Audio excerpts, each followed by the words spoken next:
Donc, hier on a parlé du combat entre le CP0 et Izo, suite à ce qui s'est passé dans le chapitre 1038. Donc aujourd'hui, on va parler plus précisément de la puissance de Rob Lucci, qui a été réintroduit dans l'histoire récemment lors de l'arc Rêverie, mais aussi de God Valley et de la création du CP0. Donc aimez la vidéo pour soutenir la chaîne, abonnez-vous pour atteindre l'Aftel avec nous, et mettez la cloche pour être notifié dès la sortie d'une nouvelle vidéo. Avant de commencer, je tiens à dire qu'on sera en pause la semaine prochaine et que pour compenser, je vous prépare des vidéos sur Shanks, Mihawk et d'autres personnages. Donc rejoignez la famille pour ne rien rater. Vous êtes prêts? C'est parti, on rentre dans le vif du sujet. Alors, le personnage de Rob Lucci nous a été présenté pour la première fois lors de l'arc Water 7 avec le reste du CP9. Et il était aussi l'antagoniste principal lors de l'arc Enies Lobby, arc pendant lequel on a appris son passé et une partie importante de son caractère. Il est l'agent idéal pour le Cypher Pole et le gouvernement mondial, car il incarne la justice sombre, qui est aussi celle qui anime ces derniers. Invoquer le Buster Call sur O'Hara pour divulguer l'histoire du passé, poursuivre Robin, une enfant de 7 ans toujours dans ce même but, condamner la lecture des poneglyphes comme un crime à l'encontre du gouvernement, tout ça au nom d'une soi-disant justice, qui lorsqu'on voit comment elle se transcrit, ne peut être que sombre. Ainsi, même si on ne connaît pas le leader du CP0, je pense qu'il est juste d'assumer qu'il s'agit de Rob Lucci, qui incarne parfaitement leurs idéaux. Son nom, Rob Lucci, voulant même dire le voleur de lumière, allant parfaitement avec son idéal de justice sombre. Rob voulant dire voler ou dérober en anglais, et Lucci qui dérive de lux, qui veut dire lumière en latin. Il faut aussi garder en tête la possibilité que le leader du CP0 s'agisse de quelqu'un qu'on ne connaît pas encore. Bon, parlons alors du CP0 dans un peu plus de détails. Le CP0 est une unité complètement différente du CP9.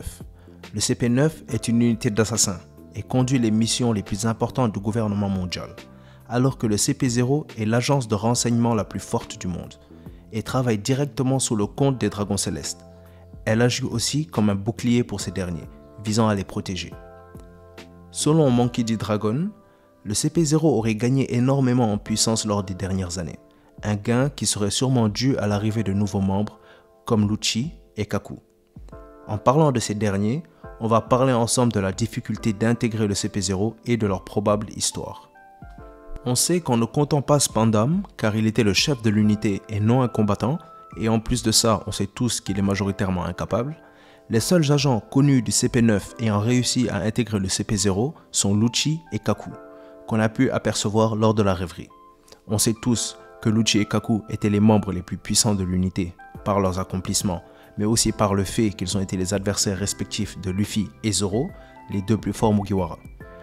Beaucoup étaient indignés à l'idée que Kaku ait réussi à intégrer le CP0 et pas Jabura, car selon eux, ils étaient aussi puissants l'un que l'autre.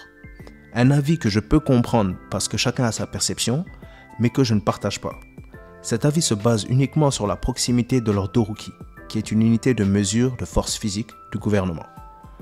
Or, cette unité ne mesure que la force physique et non la force globale des individus concernés. De plus, cette mesure a été faite avant que Kaku n'ait mangé son fruit du démon, ce qui l'a rendu bien plus puissant, et qui rend aussi l'argument des Doruki encore plus invalide. Sans compter le fait qu'il suffit de regarder l'arc Enies Lobby pour savoir que Kaku est clairement au-dessus de Jabura. Kaku a réussi à scinder la tour d'Enies Lobby en deux, résultant presque en sa chute. Et Sanji même a commenté le combat de Zoro et Kaku, en disant que le combat était extrêmement intense et qu'il donnait l'impression de vouloir faire s'écrouler la tour. Alors que Jabura, si on se dit la vérité, n'a aucun accomplissement majeur pendant cet arc. Je pense que cet argument vient majoritairement de fans de Sanji qui pensent que Sanji est égal à Zoro. Lorsqu'il voit que Kaku est au CP0 et non Jabura, il voit l'implication d'une différence de force qui serait illustrative de la différence entre Zoro et Sanji, ce qui résulterait en un déni de la différence de force existante entre Kaku et Jabura. Zoro est plus fort que Sanji, ce n'est pas débattable, malgré les récents power-ups de ces derniers. Zoro est écrit pour être plus fort que Sanji, passant plusieurs fois pour le capitaine de l'équipage des Mugiwara, étant officiellement le second, confirmé lors de la cover page du chapitre, si je ne me trompe, 1031, mettant à l'honneur tous les seconds d'équipage. Il est aussi destiné à être le plus fort épéiste du monde. Zoro est plus fort que Sanji, et le restera. Par conséquent, ses adversaires sont plus forts que les adversaires de Sanji. C'est normal et il n'y a aucun mal à ça. Même si Sanji est sans doute un individu très fort, son charme ne réside pas dans sa force, mais dans son cœur, alors que c'est le contraire pour Zoro, qui a toujours brillé de sa force principalement. Ils sont tous les deux l'ange et le démon. Pour résumer, le fait que Lucci et Kaku soient les deux seuls membres du CP9 confirmés à réussir à intégrer le CP0 témoigne de la sélectivité pour intégrer cette unité, ne prenant que les plus forts de Cypher Pool. Et c'est normal vu leur rôle. Donc justement, parlons maintenant plus en profondeur du rôle du CP0, de sa potentielle histoire et de l'accident de God Valley. Pendant l'arc Rêverie, il nous a été dévoilé que l'équipage des Rocks a cherché à attaquer les dragons célestes et leurs esclaves, forçant Roger et Garp à faire équipe pour leur faire face. Cet accident est celui qui a mené à l'anéantissement des Rocks. C'est l'accident de God Valley. On doit se poser une question importante. Si Garp et Roger n'avaient pas été présents, comment les dragons célestes se seraient protégés? Étant donné que l'unité de Cypher Pool ne semblait, je dis bien ne semblait pas exister, car sinon ils auraient combattu les Rocks, je pense qu'il est raisonnable de dire que les dragons célestes auraient tous été abattus par Rocks. La création du CP0 aurait alors suivi cet accident. L'équipage des Rocks était sûrement l'équipage le plus puissant à cette époque, comptant parmi lui 4 personnages qui deviendront par la suite des empereurs: Shiki le Lion d'Or, Charlotte Lindin alias Big Mom, Kaido et enfin Edward Newgate alias Barbe Blanche. Même si leur puissance de l'époque est clairement inférieure à leur puissance actuelle, ils étaient quand même des combattants exceptionnels. La menace que cet équipage a représentée pour les dragons célestes aurait forcé ces derniers à créer le CP0, unité spéciale des dragons célestes chargée de leur protection. Ainsi, le rôle du CP0 aurait été de protéger les dragons célestes de futures menaces pareilles à celle-ci. Il est aussi possible que l'unité existait déjà, mais uniquement en tant qu'unité de renseignement, et aurait été désignée comme unité de protection qu'après cet incident. Le Cypher Pool 0 devrait alors être capable en théorie, dans un monde gouverné par les Yonko, de stopper au moins un équipage de Yonko. Ainsi, ses membres secondaires devraient être au niveau des commandants de Yonko et leurs leaders au niveau amiral, voire amiral en chef. Je pense que cela fait du sens, et voilà pourquoi. Dans ma plus récente vidéo à ce jour, j'ai parlé de l'affrontement entre les membres du CP0 ayant vaincu Drake et Izo. Et dans cette vidéo, j'ai théorisé que Marco, n'ayant pas été présent dans les derniers chapitres, ferait sûrement une apparition pour assister Izo dans son combat contre le Cypher Pool, résultant dans un combat entre les ex-commandants de Barbe Blanche et le CP0. Selon moi, l'auteur est en plein processus pour nous montrer la puissance du CP0, ce qui expliquerait sa décision de les mesurer au niveau commandant de Yonko. À mon avis, il est dans l'intérêt du scénario que le Cypher Pool remporte ce combat, car s'ils ne peuvent pas battre les commandants de Yonko, comment pourraient-ils protéger les dragons célestes d'une menace sérieuse, comme celle des Rocks par le passé par exemple? Si vous voulez connaître mes pensées plus développées sur l'issue du combat entre le CP0 et Izo, alors vous pouvez regarder ma vidéo sur le sujet, je laisse le lien en description pour vous. Ainsi, les membres secondaires du Cypher Pool seraient donc de niveau commandant de Yonko. Alors maintenant, pour ce qui concerne Rob Lucci.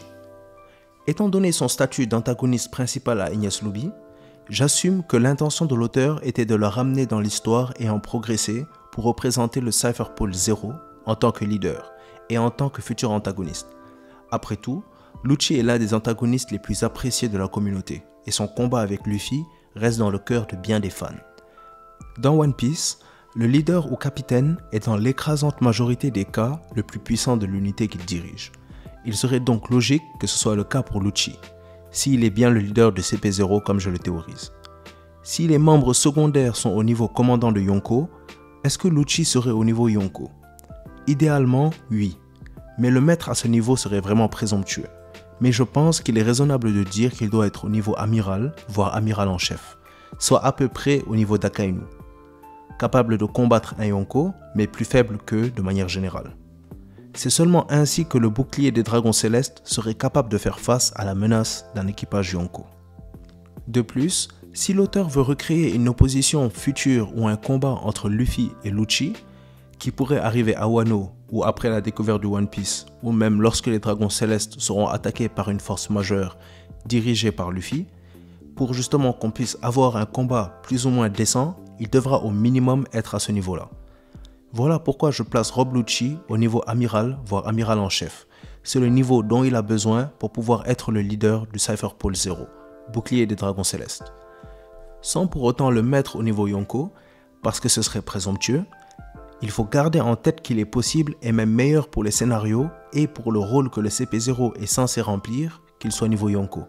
Mais sans preuve ou indice qui pourrait l'indiquer, je ne peux pas pour l'instant le mettre à ce niveau que si peu ont atteint. En tout cas, je suis pressé de revoir Lucci en action. A votre avis, quand est-ce que Lucci aura son combat? L'aura-t-il déjà à Wano ou après? Je veux vos avis dessus. Aussi, qu'est-ce que vous pensez de son niveau? Est-ce que vous êtes d'accord avec moi ou non? Dites-moi ce que vous pensez en commentaire. Si vous avez aimé la vidéo ou qu'elle vous a appris quelque chose, mettez un j'aime, ça aide énormément la chaîne et les vidéos à progresser. Aussi, abonnez-vous pour rejoindre notre famille et mettez la cloche pour être notifié dès la sortie d'une nouvelle vidéo. On est bientôt à 1000, donc aidez-nous à atteindre notre but. Au 1000, je ferai une vidéo sur Dragon ou bien je parlerai du débat Shanks versus Mihawk. Donnez-moi votre préférence. Aussi, on sera en pause la semaine prochaine, donc pour compenser, préparez-vous. Je vous prépare de grosses vidéos, on va parler de vos persos préférés. Donc encore une fois, abonnez-vous pour ne rien rater et mettez la cloche. La vidéo touche à sa fin, donc merci à tous d'avoir suivi et merci de votre participation. J'espère qu'elle vous a plu. Allez, c'était Mangamonde et comme d'habitude, c'était un plaisir de faire cette vidéo pour vous. À bientôt les pirates.